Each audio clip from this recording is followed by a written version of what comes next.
सबने जय श्री राम जी। मैं संदीप मेलवान और स्वागत है सभी बैंकर्स का एक नई वीडियो में। तो आज इस वीडियो में करने वाले हम वन लाइनर जो कि लोक अदालत होगा और जो डीआरटी डीआरआरटी है उससे रिलेटेड सारे इसमें क्वेश्चंस होंगे। और जो मॉक टेस्ट हमने डाले थे मेंबरशिप में वो अब फ्री हो रहे हैं, तो उनको जाके आप चेकआउट कर सकते हो, उनको अटैम्प्ट वहाँ पर जाकर आप कर सकते हो। तो चलिए शुरू करते हैं। फर्स्ट है लोक अदालत constituted under the provision of the legal service authority act 1987 कि जो लोक अदालत है वो कहाँ पे प्रोविजन की गई है, लीगल सर्विस अथॉरिटी एक्ट 1987 के अंदर। Non performing account amounting to 20 lakh cases can be brought to Lok Adalat, यानी कि जो नॉन परफॉर्मिंग अकाउंट है जिनका अमाउंट 20 लाख तक है उनके केस लोक अदालत के अंदर लेकर आए जा सकते हैं। Cases about 20 lakh to DRT, और जो केसेज है 20 लाख से ऊपर वो कहाँ पे जाते हैं, डीआरटी के अंदर। 4 है claim filed account can also be settled in लोक अदालत। जो क्लेम फाइल्ड अकाउंट्स हैं उनकी भी सेटलमेंट लोक अदालत के अंदर की जाती है। Settlement formula should be flexible, और जो लोक अदालत है उसका फार्मूला जो है, ठीक है, वो सेटलमेंट फार्मूला फ्लेक्सिबल है और डिटरमाइंड है। नेक्स्ट है 6 a discharge certificate should be issue after full payment, और जब जो कोई भी केस है वो लेके जाया जाता है लोक अदालत के अंदर, तो जो फैसला हो जाता है उसका, तो एक डिसाइडेड अमाउंट बन जाता है, ठीक है, कि इतना पे करना है, तो उसका डिस्चार्ज सर्टिफिकेट इशू किया जाता है फुल पेमेंट करने के बाद। यानी कि फुल पेमेंट कर दी जाएगी डिसाइडेड अमाउंट की, तो उसके बाद डिस्चार्ज सर्टिफिकेट इशू किया जाता है। Next award can be paid over a period 1 to 3 years, और जो अवार्ड प्रोवाइड किया जाएगा वो उसका पे करने का टाइम कितना होता है, 1 से 3 साल। नेक्स्ट है number 8 borrower will be liable for the entire loan amount if does not pay the decided amount within time limit, और जो बोरोवर होता है अगर वो जो डिसाइडेड अमाउंट है वो विद इन टाइम लिमिट के अंदर पे नहीं करता, तो उसका जितना भी लोन था वो सारा का सारा लाइबल हो जाता है पे करने के लिए, अगर वो टाइम पे नहीं करेगा। नेक्स्ट है 9 bank financial institutions can file A case in the court for recovery of loan, तो अगर decided amount within time limit में बोरोवर जो पे नहीं करता, तो जो बैंक है या फिर फाइनेंशियल इंस्टीट्यूशंस है वो लोन की रिकवरी के लिए कोर्ट में केस कर सकते हैं। नेक्स्ट है 10 लोक अदालत is a free and quick means of settlement, जो लोक अदालत है वो बिल्कुल फ्री है और बहुत ही तेज तरीका है सेटलमेंट करने का। नेक्स्ट है 11 it is mandatory for banks to provide information about the amount recovered in cases decided under this system to RBI, और जो बैंक्स हैं उनके लिए मैंडेटरी है कि जो लोक अदालत के अंदर कोई केस किया उसका डिसाइड अमाउंट हो गया, उसके बाद वो पे भी हो गया, तो उसकी पूरी की पूरी जो रिपोर्ट बनती है वो आरबीआई को प्रोवाइड करानी पड़ती है। नेक्स्ट है डीआरटी की फुल फॉर्म डेब्ट रिकवरी ट्रिब्यूनल्स, रिकवरी ऑफ डेब्ट due to banks and financial institution act 1993, तो ये कहाँ पे है हमारे पास, कौन से एक्ट में है, financial institution act 1993। DRT settled up because, अब जो डीआरटी है वो बना क्यों था, ठीक है, उसका सेटअप क्यों हुआ था, NPA of banks were increasing, जो एनपीए था बैंक्स का वो इंक्रीज होता जा रहा था। Civil courts were taking long time to settle civil cases, और जो पहले क्या था कि जो डीआरटी तो था नहीं, तो जो सिविल कोर्ट थे वहीं पे सारे के सारे केसेज जाते थे, तो वहाँ पे बहुत ज़्यादा टाइम लग रहा था सिविल कोर्ट को। 16 Indian banks were not able to adopt global operations as per international standards, और जो इंडियन बैंक्स थे वो ग्लोबल ऑपरेशन को अडेप्ट नहीं कर पा रहे थे जो कि इंटरनेशनल स्टैंडर्ड्स के द्वारा बताए गए थे, इंटरनेशनल स्टैंडर्ड्स में थे। DRT on recommendation of Narasimha commission 1, और जो डीआरटी बना था वो किसकी रिकमेंडेशन में बना था, Narasimha commission 1। Cases of loans claims जो ड्यू है अमाउंटिंग टू 20 लाख और मोर टू डीआरटी, और जो 20 लाख या 20 लाख से ज़्यादा के जो भी केस होते हैं, चाहे वो लोन का हो या क्लेम का हो, जो ड्यू है वो सारे के सारे कहाँ पे भेजे जाते हैं, DRT के अंदर।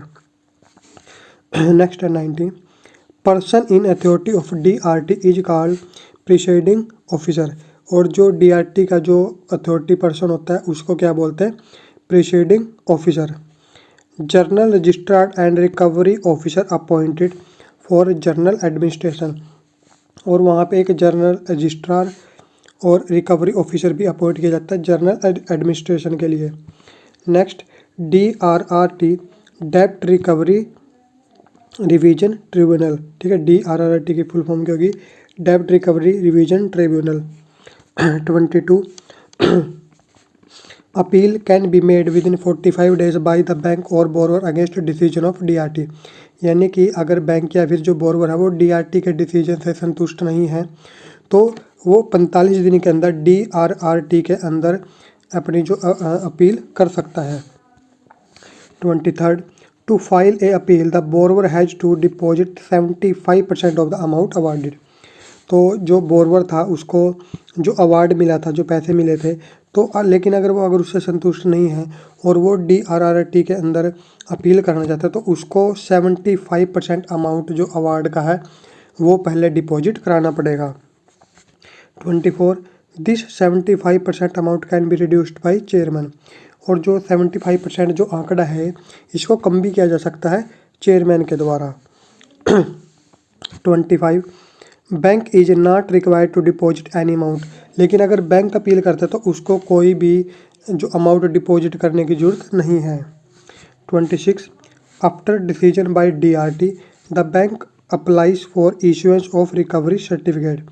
और जब DRT का डिसीजन आ जाता है तो उसके बाद बैंक अप्लाई करता है इशुएंस ऑफ रिकवरी सर्टिफिकेट के लिए, यानी कि रिकवरी सर्टिफिकेट इशू करने के लिए अप्लाई करता है। उसके बाद recovery certificate is presented before the recovery officer of DRT who takes necessary steps for recovery. उसके बाद जो रिकवरी सर्टिफिकेट आया है उसको प्रेजेंट किया जाता है रिकवरी ऑफिसर के सामने, DRT के रिकवरी ऑफिसर के सामने। उसके बाद जो रिकवरी ऑफिसर होगा DRT का वो नेसेसरी स्टेप्स लेगा, एक्शन लेगा रिकवरी के लिए। नेक्स्ट है 28, आफ्टर कस्टमर डेथ। यानी कि जब कस्टमर की डेथ हो जाती है यानी कि अकाउंट क्या बन जाता है, डिसीज अकाउंट। तो क्या होता है देखिए, कॉन्ट्रैक्चुअल रिलेशनशिप इज टर्मिनेटेड। यानी कि जो रिलेशनशिप थी वो टर्मिनेट हो जाती है। अब यहाँ से हम आगे जो भी पढ़ेंगे वो डिसीज अकाउंट के बारे में पढ़ेंगे। उसके बाद उसमें क्या होता है देखिए, ऑपरेशन स्टॉप हो जाएंगे। इंडिविजुअल की बात की जा रही है, यानी कि किसी का अगर इंडिविजुअल अकाउंट था तो अगर उसकी डेथ हो जाती है तो वो क्या अकाउंट बन जाएगा, डिसीज्ड अकाउंट। अब अगर कस्टमर की डेथ हो गई है तो जो रिलेशनशिप है वो किसके बीच में थी, कॉन्ट्रैक्ट किसके बीच में था, बैंक के और पर्सन के बीच में, कस्टमर के बीच में। अगर कस्टमर की डेथ हो गई है तो जो कॉन्ट्रैक्चुअल रिलेशनशिप है वो टर्मिनेट हो जाती है। ऑपरेशंस भी ऑपरेशन स्टॉप कर दिए जाएंगे। बैलेंस अमाउंट भी पेड टू नॉमिनी और लीगल हेयर्स। और जो बैलेंस अमाउंट है अकाउंट के अंदर वो नॉमिनी को या फिर जो लीगल हेयर्स है उनको पे कर दिया जाएगा। 31, जॉइंट अकाउंट डिसीज्ड अकाउंट। यानी कि डिसीज्ड अकाउंट है और ऑपरेशंस क्या है, जॉइंट अकाउंट यानी कि था वो, तो ऑपरेशंस इन द अकाउंट भी ऑपरेशन स्टॉप कर दिए जाएंगे।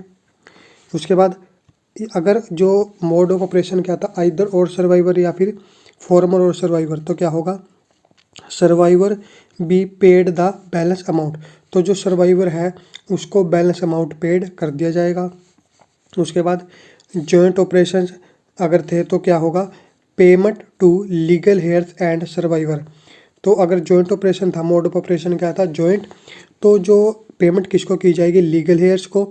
लीगल हेयर्स कौन होता है, जो उसका उत्तराधिकारी होता है, और सर्वाइवर को। नेक्स्ट 34, डिसीज्ड अकाउंट अगर पार्टनरशिप फर्म हो और बैलेंस क्या हो, क्रेडिट में। यानी कि एक पार्टनर की डेथ हो गई, पार्टनरशिप फर्म थी और उसका यानी कि क्या बन गया, डिसीज्ड अकाउंट, और जो उसके अंदर बैलेंस है वो क्रेडिट में है, तो क्या होगा देखिए, सबसे पहले तो क्या होगा, ऑपरेशन स्टॉप कर दिए जाएंगे। उसके बाद after obtaining fresh mandate operations भी अलाउड। उसके बाद पार्टनरशिप फर्म में से फ्रेश मैंडेट लेके उसके बाद दोबारा ऑपरेशन स्टार्ट किए जा सकते हैं बैंक के द्वारा। नेक्स्ट 36, अगर डिसीज्ड अकाउंट पार्टनरशिप फर्म के अंदर डेबिट बैलेंस हो, बैलेंस डेबिट में हो, तो क्या होगा, ऑपरेशन स्टॉप कर दिए जाएंगे। उसके बाद account ruled off to avoid application of Clayton rule, और जो अकाउंट है वो रूल्ड ऑफ कर लिया जाएगा ताकि क्लिंटन रूल अप्लाई ना हो। Next 38, legal heads of the deceased B advise of the outstanding liability, और जितना अमाउंट जो उसमें डेबिट में था उसकी जो लाइबिलिटी बनेगी वो किसकी बनेगी, लीगल हेड्स की। आउटस्टैंडिंग जो बैलेंस रहता है तो जो डिसीज पर्सन था उसके लीगल हेड्स है उनकी लाइबिलिटी बनेगी पूरे के पूरे आउटस्टैंडिंग बैलेंस को पे करना। नेक्स्ट है 39, firm be asked to submit fresh proposal, और जो फर्म है उसको सबमिट करना होगा फ्रेश प्रपोजल, उसके बाद ऑपरेशन दोबारा स्टार्ट किए जाएंगे। नेक्स्ट है ट्रस्टी केस में देखिए क्या होगा, check received after the death of the trustee be paid. यानी कि अगर एक ट्रस्ट है उसमें एक ट्रस्टी की मौत हो जाती है, डेथ हो जाती है, और उसने कोई चेक साइन किया है जो कि आपके पास आता है, ठीक, और आपको पता चलता है कि उस ट्रस्टी की तो डेथ हो गई, तो क्या करना देखिए, तो जो चेक रिसीव हुआ है वो पे किया जाएगा, ठीक है। अगर ट्रस्टी की डेथ भी होगी फिर भी चेक पे किया जाएगा। Further operations be allowed after verifying the trust deed, या फिर न्यू ट्रस्ट डीड।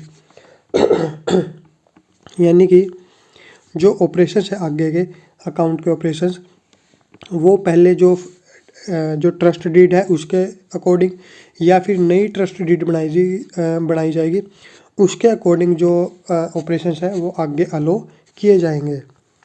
उसके बाद अगर असाइनी या फिर रिसीवर हो, तो जो असाइनी और रिसीवर होता है वो एक रिप्रेजेंटेटिव अकाउंट होता है। इसमें भी देखिए क्या होगा, चेक पेड आफ्टर डेथ, यानी कि डेथ के बाद चेक पे किया जाएगा। नेक्स्ट 44, फर्दर ऑपरेशंस भी allowed after obtaining fresh court order, और जो ऑपरेशंस है अकाउंट के अंदर वो आगे कंटिन्यू किए जाएंगे फ्रेश कोर्ट ऑर्डर के बाद।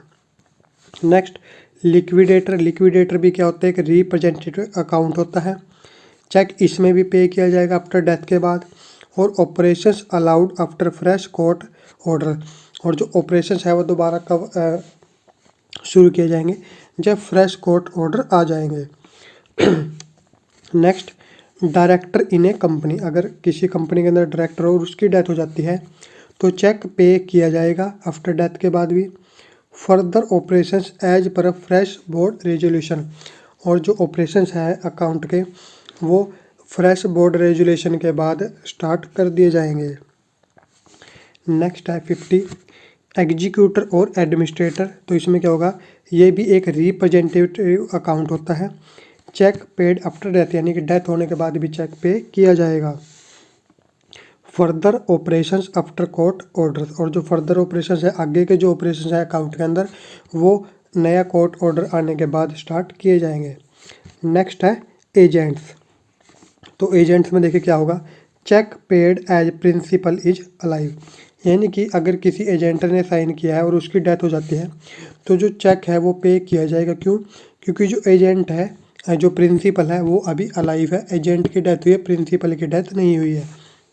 54, for all the acts of agent principal is liable, अब जो एजेंट है वो तो प्रिंसिपल का एजेंट है, तो जितने भी काम है वो किसके बेस पे कर रहा था, प्रिंसिपल के बेस पे।